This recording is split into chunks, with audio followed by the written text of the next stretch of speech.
Hey, welcome. Christel Crawford Show. I'm Christel Crawford. I called this week's episode, Are You Fiddling with Fun Ideas or Are You Actually Choosing Them? And as of this 10 seconds, I just walked in the door. I've been at the Apple store all morning here in Atlanta, Georgia. And yeah, wow. So this has been a rockin' 48 hours for me. 48, 64, 72 hours. This has been a life-changing set of days for me. And today's topic, hi Nydia. Today's topic came out of a whole boatload of new awareness about ideas and choice and what it actually takes to institute things. Hi Katerina, hi Celine. You guys are popping on fast. Hi. Hi Maxine. And so are you fiddling with fun ideas or are you actually choosing them? Okay. Hi Celine. Hi Annette. So I have been in Georgia with Stephanie for the last, it feels like 2 years in a great way, probably the last couple weeks. And when we get together, even when we're long distance, when we're long distance, we create a lot, and when we get together in person, we create ridiculous amounts. And what I mean by that is I mean all the things, all the ways that you can create, whether that's energetically or, actually actualizing ideas, it's all the things. So honestly, since I've been here, the last 2 weeks have just been like a fire hose of ideas and things and questions. And hi, Alexandra. Hi, Madeline. That can be, right? Okay, so thing one. Thing two, I started taking this class with Katie Rubin, a writing class with Katie Rubin. If anybody doesn't know Katie, go Google her, go find her on Facebook. She's a comic and a writer and a mystic and all the fun stuff, and she's doing a writing class. So I am actually taking a class on how to write stand-up comedy right now, which is great. So the reason I did the topic of this class the way that I did is because I had this epiphany the other day. I'm a choosing coach. I need to call myself that. Hi, also. So I'm taking this class for writing, right? And I wake up so I'm in the class. It's a Wednesday night. It's a 3-hour class. I'm there. We're in class, right? And I see a lot of us do this, right? We choose classes and we go take things for things, and then we don't necessarily use the stuff. So I'm like, well, and so as a choosing coach, I'm like coaching people on, well, you got to choose, you got to institute stuff and blah, blah, blah. Anyway, I'm taking this class, and the next morning I wake up and, Katie's awesome. She can actualize stuff, right? She can write stuff and get stuff into the world. And I can too.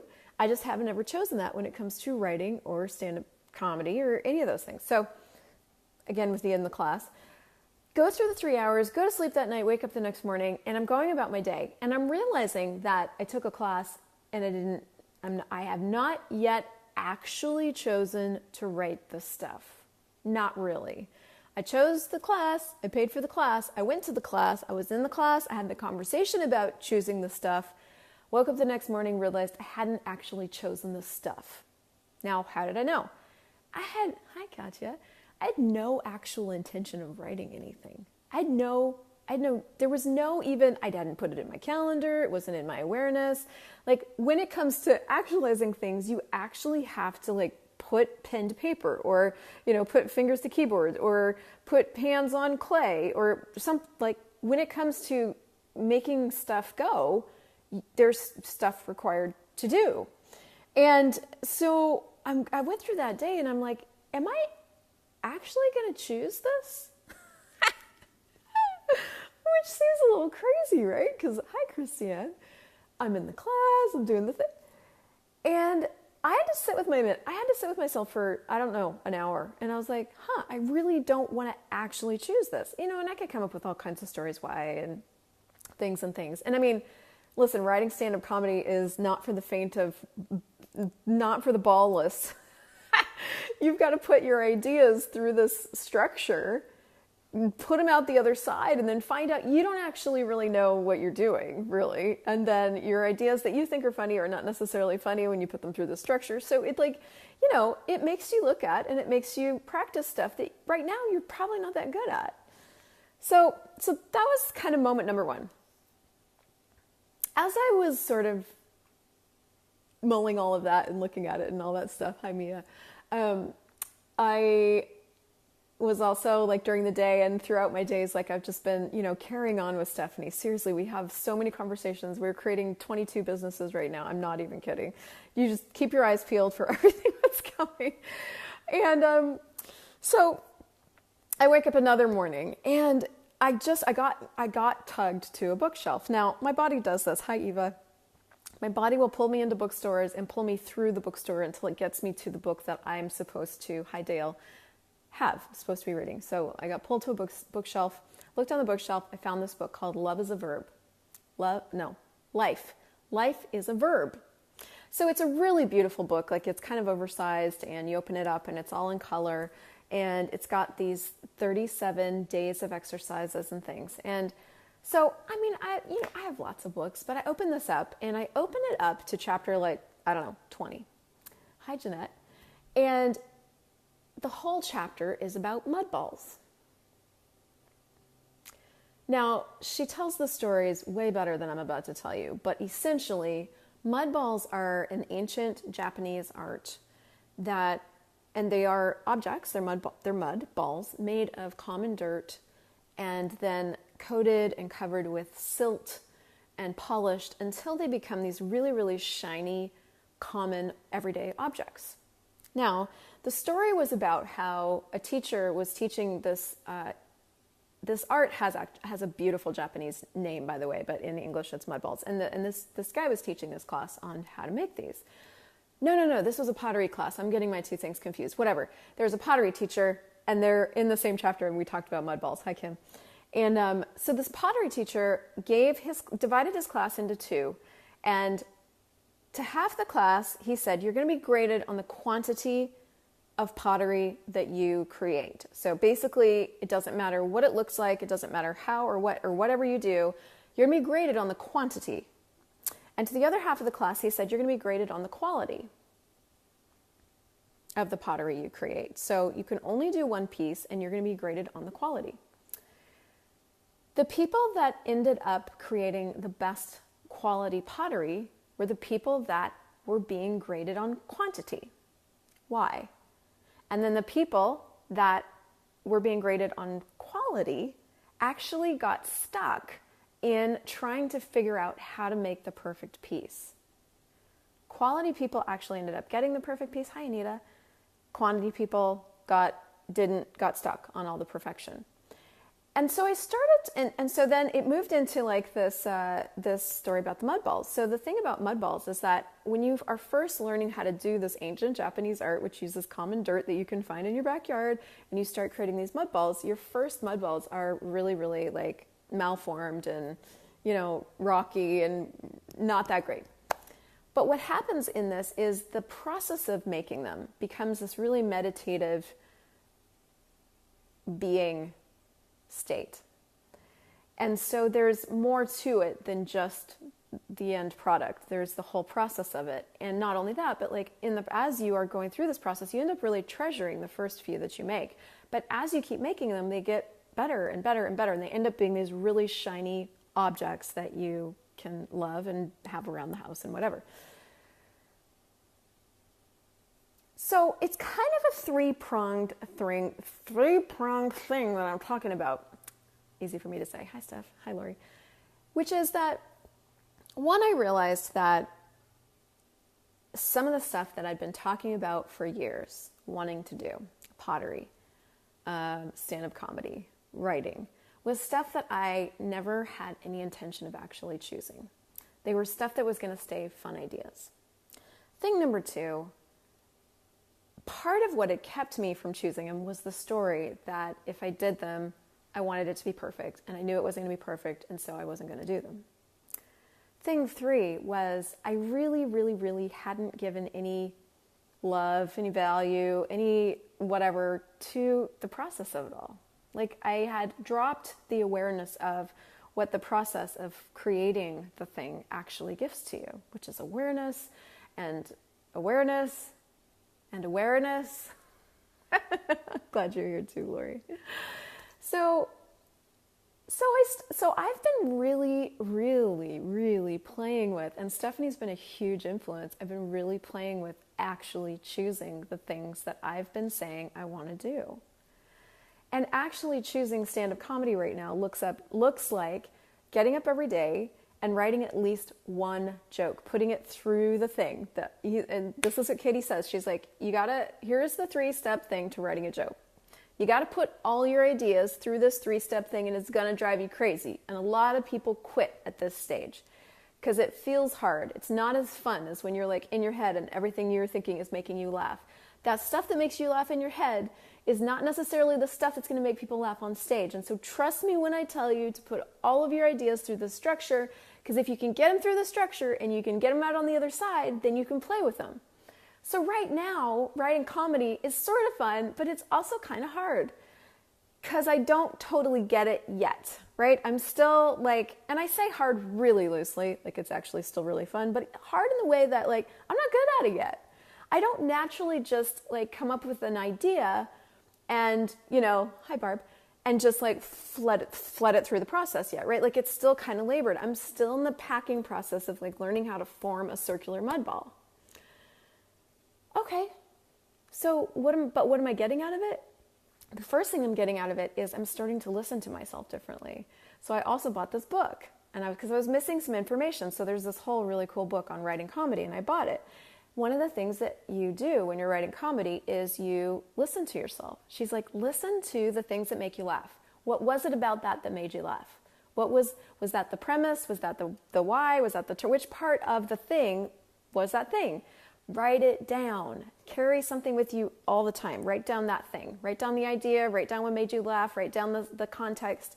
And then come back to that when you're actually writing. Write down whether it's a joke or a sitcom or a thing, because comedy writers can actually write all kinds of things. So they can write stand-up. They can write, I can't even think of all of them, sitcoms and movies and there's a whole bunch of things. So write it down. What is it? So I read the thing. I wrote some really bad jokes that morning. I went downstairs. I had coffee. Stephanie and I had a little banter, and something funny came out. I was like, "Oh my God! I never would have heard that if I hadn't read that thing." So I went and wrote it down. I got a thing out of it. So, but it's in that beginning process right now. And one of the things I really got this week is how many times I just don't choose to move forward into the things that ping me. Sometimes I find myself saying, because I am also in one of those phases right now where I go through, I don't know, it's every 3 months, every 6 months, where every single thing is undefined right now. There's no reference points. I don't recognize the planet that I'm on at the moment. I don't have anybody that can move forward for me and show me how to create my life, how to create my business now. And that's always true, but sometimes it becomes more true. And yesterday, I really woke up in and amongst all of this other fun creation stuff. I really woke up like, oh my God, this is too much. It's just too much. I just wanting to leave my life, wanting to leave this house, wanting to leave really. And that energy, I've been aware of that energy with a lot of people lately. And I've had a lot of people say, yeah, that's been really up for me. And the thing is, with everything that I want to create, with everything that you want to create, is there is nobody that's done it before. You can find things that look similar. You can find hints of it. You can, I have this whole bag of essential oils, and sometimes I'll just go in and open all the caps, and one of them will be more relevant than another oil at the time. So you can have whiffs of what it is you're creating. But there is nobody to give you a manual for what it is you're creating in the world. And there's nobody that's going to be able to tell you or affirm to you that, yeah, that's so you. I mean, you may have some really great friends in your court and people that have your back that are like, yeah, that recognize the energy when it hits. And it's like, oh my God, yeah, that. And at the end of the day, you are the one. I'm the one that's actualizing this set of energies I'm aware of, this future that I'm aware of, this now that I'm aware of, right? And one of the things I find with me pretty consistently is that the things I avoid choosing the most are usually the things that are going to create the most space, create the most possibility, create the most happiness in my life. And I will avoid them like the plague. I won't choose those things. Why? I don't have a good why, but they also have like the most possibility for judgment, or, you know, whatever I've decided is going to occur when I choose those things. And they light me up more than any other things. I have a series of things right now that just light me up like crazy. Most of them are standing in front of people, either being funny, speaking, preaching, singing, you know. Guess which are the things that I save for video? Now, I love video. I love connecting with you guys this way. And there's just something different about being in front of live people. So guess which are the things that I avoid the most? Getting in front of live people. So I know that's kind of a thunderstorm of stuff. But I wanted to invite you to look at your world and look at your things. Sometimes when I find myself saying, I don't know what to choose. And that, I could easily say that right now. I don't know what to choose. Nothing's popping. That's another thing I'll hear myself saying. Nothing's popping. When I truly look into my world, I would say probably never that nothing's popping. What may be more true is that the things that are popping are the things that I haven't really wanted to do. Meaning, but not because I don't want to do them, like, oh my God, they're heavy. Like, they scare the shit out of me, which is actually excitement. I'm scare-sighted about all the things that I truly want to do. And I haven't ever really chosen them. You know, I haven't ever really chosen to do stand-up comedy or even to write it. I haven't actually chosen to go to a pottery class. I keep talking about it. I haven't actually chosen to paint. I haven't chosen to, whatever else I'm choosing right now. I haven't chosen to full-on write a book, right? Like actually get it published and take it to that actualization. I haven't chosen those things. And I could come up with stories all day long about why, but I just haven't. And so there's a lot of my life where I've kind of stayed in these 1 or 2 or 3 really comfortable grooves, right? Like even for me, like facilitating online is another comfortable groove. It's awesome. I love it. And it's comfortable now. I know how to do it. I know how to do videos. I know how to do classes. I know how to do all that. So the stuff now, as I'm asking for more, is drawing me out of that into more. And then more shows up and I'm like, right?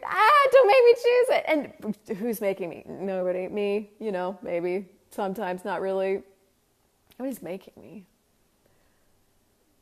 So I just want to invite you to look at your universe of like, what have you been asking for? What's tugging you that you can't explain, you can't logic, you can't justify to anybody else? What if you chose it would give you just more awareness? And so that's the thing about these things, like choosing to write stand-up, choosing to write a book, choosing to this and that. I'm going to get awareness. And the thing is, nothing's linear, y'all. Nothing. The universe doesn't work linear. You're not linear. I don't know what I'm going to get out of going to do a pottery class. I don't know what awareness I'm going to get as my hands are slipping and sliding off that clay and I crush pots. Don't know. I know I'm going to crush pots. If it even gets to the pop phase, right? What am I don't know yet. I don't know if I'm even going to the class for the pottery itself. I don't know what I'm writing stand-up for right now. Maybe to perform it, could be. We'll find out. None of that is logical. It's just yes. It's that yes, yes, yes, yes, yes, yes. And that's the thing with your fun ideas is if you start saying yes and you start taking the steps to actualize them. You know, if you've said yes to being a bars facilitator, what are all the different steps that you could take to actualize being a bars facilitator? If nobody knows you exist, okay, what can you do to change that? How many people can you talk to? How many different ways can you do it? What questions can you ask? What can you ask for that could just show up for you? And in addition to asking, what things can you do? What every day, writing for a bit, writing 3 jokes for a bit every day, talking to 6 people, you know, just being interested in them. If you are choosing to be a certified facilitator, what things can you choose that would actualize that? Well, who can you talk to? What can you create? You know, so, and I know this is not a new conversation per se, but it's this new level of awareness that for the things that there's a lot of things in my world that I've kind of kept, I haven't really acknowledged that I've kept in the realm of fantasy, if I'm honest. Where they've been fun examples or fun things to talk about, or they make me look really brave. but I haven't actually chosen to do them, to at least head in that direction, right? Because it's only the heading in that direction that's actually going to give me any awareness. I'm never, if stand-up always stays a conversation for me, I'll never actually know what I could have gotten or what I could get out of that. I won't have the awareness of actually choosing to put myself on the dating site and going out with the guy, right? I won't have that awareness. I'll just have a really, really fun, oh yeah, that'll be really great conversation. And that, all of that, this whole episode ties into the commitment to your life. And that was kind of prong number 4 of this whole conversation for me that I had an awareness of yesterday of like, God, I was simultaneously mad at myself, I'm going to be honest, and revelatory that, holy shit, number 1, I've really left the creation of my life in other people's hands. Which people? I don't even know if I could fully tell you, but definitely not my hands. And that yesterday, especially, I was like, fuck, that has got to change, And of course, had judgment with it, not a lot of allowance, but not perfect. I didn't have a lot of allowance for that. And mixed with that was this awareness of like, God, it's time to truly like commit to my life. What does that mean? All the things. It means all the things. It means the play of discovering what that even is. It means the play of discovering in things that I don't know yet, right? The actually choosing the adventure of living. And I actually, probably two or 3 months ago, before I went on the road, I had 2 asks that I just acknowledged yesterday. What would it be like to really choose ask and receive? And what would it be like to really choose the adventure of living? Guess what's showing up? Both. So I haven't yet done a show yet on ask and receive because I'm still really beginning to play with it. But that adventure of living, what's an adventure? You don't know what's around the other corner. You don't know what's going to be there. You get to go on an adventure and discover all kinds of things. Discover where you get blisters. Discover where you're bad. Discover where you're great. Discover, right? You get to discover. I cannot tell you how much of my life I have prevented myself from discovering in a lot of areas. Why? Oh, don't get me started. I could tell you all the stories. But now it doesn't matter. Hi, Joy. Hi, Kathy. It is just, what do I want to choose now? So I really I think I'm going to shut up about it because like I could just keep babbling, but like really wanted to invite you to look at your life. And hi, Susanna. And go, hey, where am I just not choosing to move forward on this? Like if I'm talking about this thing, but I haven't actually made any steps toward it, what steps could I start to make just to start to see stuff? I want to say just to start to see what's possible, but you're going to generate what's possible. You're going to choose what's possible, but every choice you make opens up new possibilities, right? So when you make a step in that direction, no matter what that is, let's say you want to get out of your job, what steps could you actually take to move in that direction to get more awareness? Because that opens more doors, more possibilities. Every single choice you make does that. And without those choices, those possibilities can't show up. So you're invited to the adventure of living called your life. You're in it and you're the creator of it. And you get to choose the level of your adventure. And I say level just because some of us like to, even yesterday I was like, maybe I'll go back to being a little more defined because that was a little more comfortable for me. You can still do that. That's not wrong because consciousness includes everything and judges nothing. So you get to like control everything. Is there anything that you would like to be a little more out of control? I'm telling you, if you want things a little more out of control, just head in a direction that you haven't yet chosen into and find stuff out. Okay. If you liked this, please share it so other people can find it. Thank you so much. This concludes 1 year, and I'm going to say conclude loosely, of this show. So starting next week, we start year 2. And I will tell you that when I first started this show, I didn't think I could come up with a topic every week. Turns out I can. I wonder what you're capable of. Share it, love it, like it. I love you. I'll see you next week.